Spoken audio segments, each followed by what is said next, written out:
10 películas sociológicas. Ciudadano Kane.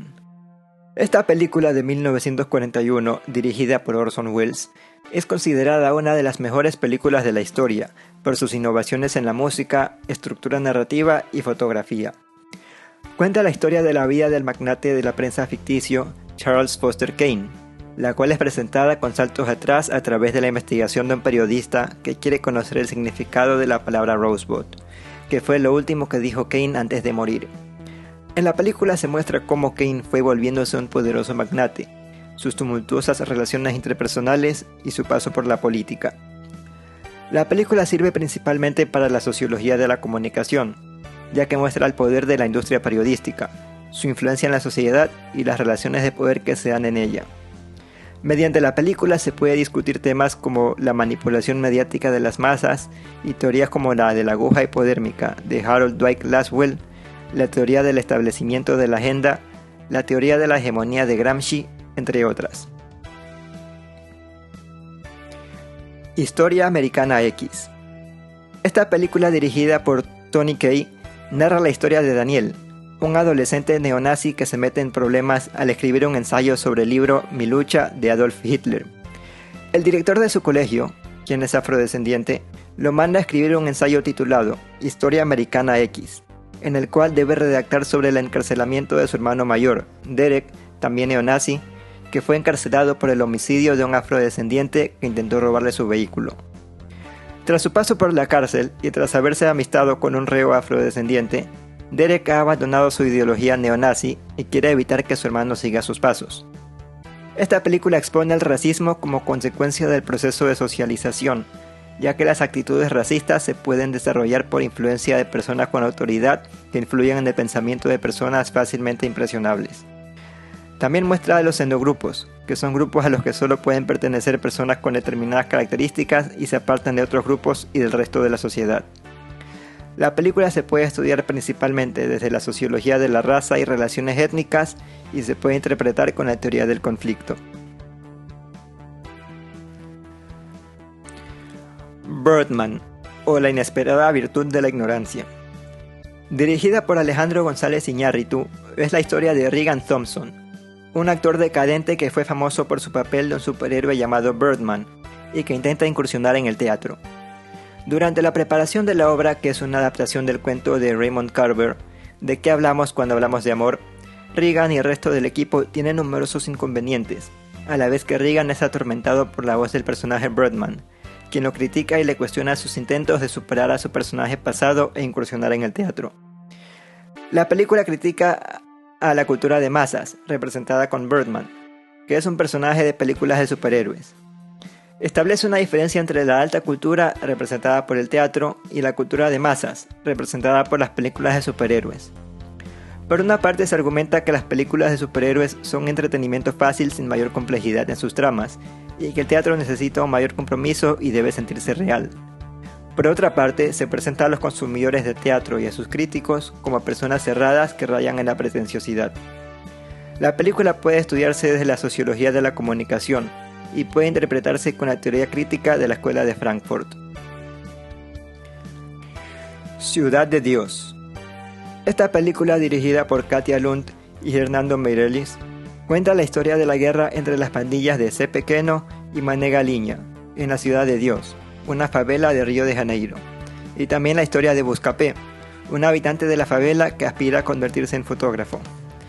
A lo largo de la película se narra la construcción de Ciudad de Dios, el estilo de vida de sus habitantes, sus relaciones con el Estado brasileño y cómo se conformaron las dos pandillas que se disputan el control del territorio.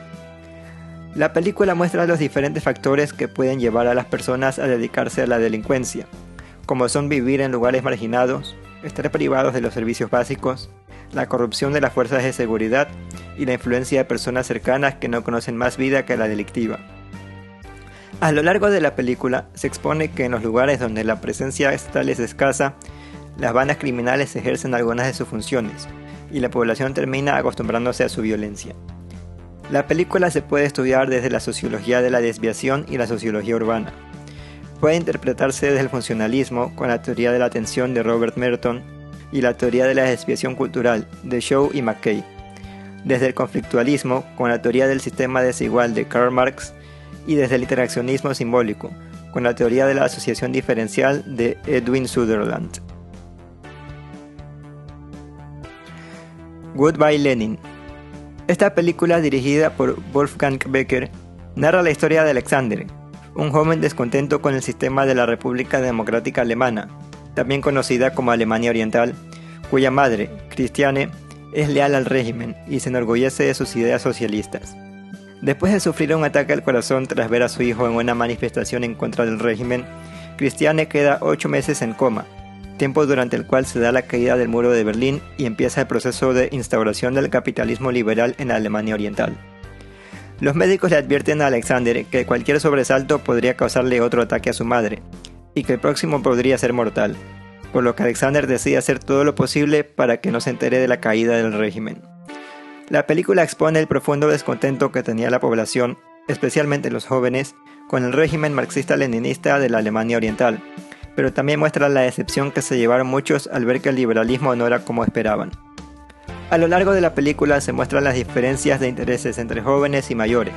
A los jóvenes les interesaba obtener mayor libertad, mientras que los mayores añoraban la tranquilidad que sentían con el régimen anterior. Asimismo, Alexander, mediante las noticias que se inventaba para su madre, creaba una suerte de síntesis entre elementos de ambos sistemas que representan una forma idealista de organizar la sociedad. La película se puede estudiar desde la sociología política y puede interpretarse con la teoría de Weber sobre la burocracia, la teoría de élites y la teoría del pluralismo. Parásitos. Dirigida por Bong Joon-ho, es la historia de la familia Kim, que es de bajos ingresos y cuyos miembros están desempleados. Un amigo del hijo, Ki-woo, le presenta la oportunidad de trabajar como tutor para la hija de la privilegiada familia Park, para lo que tiene que crear una identidad falsa y títulos falsos. Paulatinamente, Ki-woo consigue que la familia Park requiera servicios de todos los miembros de la familia, quienes igualmente se crean identidades falsas y pretenden ser servidores domésticos para familias de altos ingresos. Consecuentemente, la familia Park y la familia Kim terminan conviviendo de manera interdependiente sin que la familia Park lo note. La película trata temas como el conflicto de clases, la desigualdad social y la desigualdad de ingresos. A lo largo de la película, se hace que la audiencia se cuestione si los ingresos mayores de la familia Park y menores de la familia Kim están justificados. También se expone la marcada desigualdad entre las diferentes clases de Corea del Sur, en donde hay familias trabajadoras que viven en condiciones precarias y son vulnerables a desastres naturales, mientras las familias de clase alta no se imaginan que ocurre más allá de donde viven, llegando incluso a romantizar la pobreza. El director de la película, Bong Joon-ho, es sociólogo y dijo al respecto del éxito mundial de la película: todas las respuestas de audiencias diferentes eran básicamente la misma, lo que me hizo comprender que el tema es universal. Esencialmente todos vivimos en el mismo país llamado capitalismo. La película se puede estudiar desde la sociología política, la sociología urbana, la sociología del trabajo, la sociología de la cultura, entre otras, y se puede interpretar con la teoría del conflicto de Marx y Engels, y también en parte con el interaccionismo simbólico. Guasón. Es una película dirigida por Todd Phillips, basada en el personaje homónimo de DC Comics. Cuenta la historia de Arthur Fleck, un payaso y aspirante a comediante que lucha con un desorden neurológico que lo hace reír de manera descontrolada en momentos inapropiados, mientras vive en una ciudad decadente llena de delincuencia, corrupción y desigualdad. En la película se expone la marginación que sufren las personas con desórdenes mentales y la escasa ayuda que obtienen por parte del Estado. También se aprecia la inconformidad que sienten las personas al vivir en una ciudad descuidada, mientras el millonario Thomas Wayne quiere aumentar su poder lanzando su campaña para ser alcalde.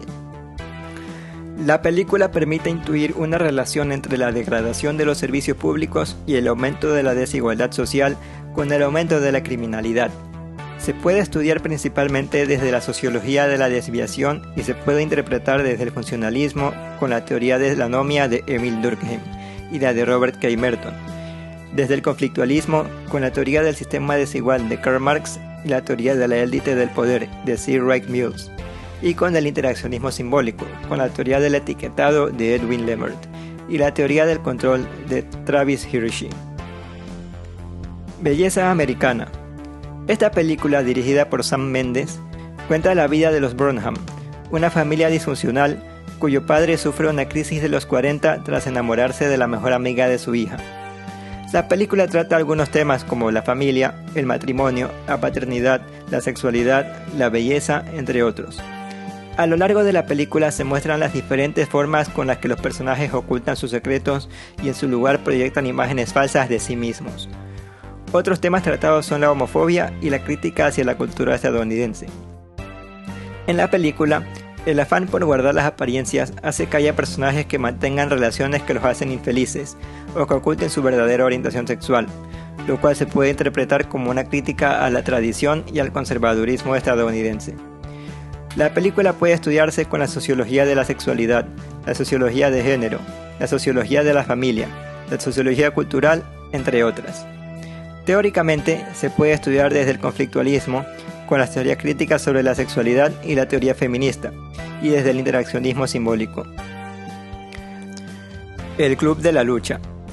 Esta película, dirigida por David Fincher, sigue la historia de un protagonista que está aburrido e insatisfecho con su vida profesional y social. El protagonista conoce a un carismático personaje junto al cual funda un club de lucha clandestino, al que luego se unen más hombres cansados de su rutina y de la sociedad consumista en la que viven. Con el paso del tiempo, el Club de la Lucha empieza a crecer y se vuelve una organización que organiza revueltas, lo que la pone en el ojo de las autoridades. En esta película se refleja el sentimiento de desesperanza que se vivió en la década de los 90 y a principios de la década del 2000. Con la caída del muro de Berlín en 1989, la juventud empezó a sentir que la única realidad posible era el capitalismo, el cual también estaba muy desprestigiado. Las relaciones interpersonales y las tradiciones también pasaron a degradarse. Cada vez menos personas estaban interesadas en tener una familia y las relaciones solían ser cortas. En la película se mencionan varias veces la insatisfacción con el sistema que hace creer que el valor de una persona puede medirse por sus posesiones. Una idea famosa de la película es que tenemos empleos que odiamos para comprar cosas que no necesitamos. La película puede estudiarse desde la sociología de la desviación y la sociología industrial, y puede interpretarse desde el funcionalismo, con la teoría de la anomia de Emil Durkheim, desde el conflictualismo, con la teoría de la lucha de clases de Marx y Engels, y con la teoría de la modernidad líquida de Zygmunt Bauman, y también desde el interaccionismo simbólico, con los estudios sobre el consumo simbólico. Gran Torino, dirigida por Clint Eastwood, es la historia de Walt Kowalski, un veterano estadounidense de la Guerra de Corea que acaba de enviudar y vive solo con su perra en un vecindario en donde cada vez hay más inmigrantes de la etnia Hmong. Un día, el adolescente Tao Banglor intenta robar su posesión más preciada, un carro Ford Gran Torino, para pertenecer a una pandilla que lo está presionando para unírseles. Luego de que Walt evite el robo, la familia de Tao le ofrece como reparación que Tao lo ayude con lo que necesita. Walt acepta con cierto desdén, pero con el paso del tiempo empieza a desarrollar una amistad con Tao y a apreciar a sus vecinos y a las costumbres de la etnia Hmong. La película trata las relaciones interétnicas y el choque entre la cultura estadounidense y la Hmong. El personaje de Walt inicialmente siente desdén hacia los Hmong como consecuencia de su experiencia en la Guerra de Corea, en donde aprendió a referirse despectivamente a los asiáticos independientemente de su etnia. También trata los conflictos entre pandillas étnicas y las presiones que se ejerce sobre los jóvenes para unirse a ellas. Esta película se puede estudiar desde la sociología cultural, la sociología de las migraciones, la sociología de la raza y relaciones étnicas y la sociología urbana. Se puede interpretar con la teoría del conflicto, con respecto a las etnias y sus diferencias socioeconómicas, y con el interaccionismo simbólico.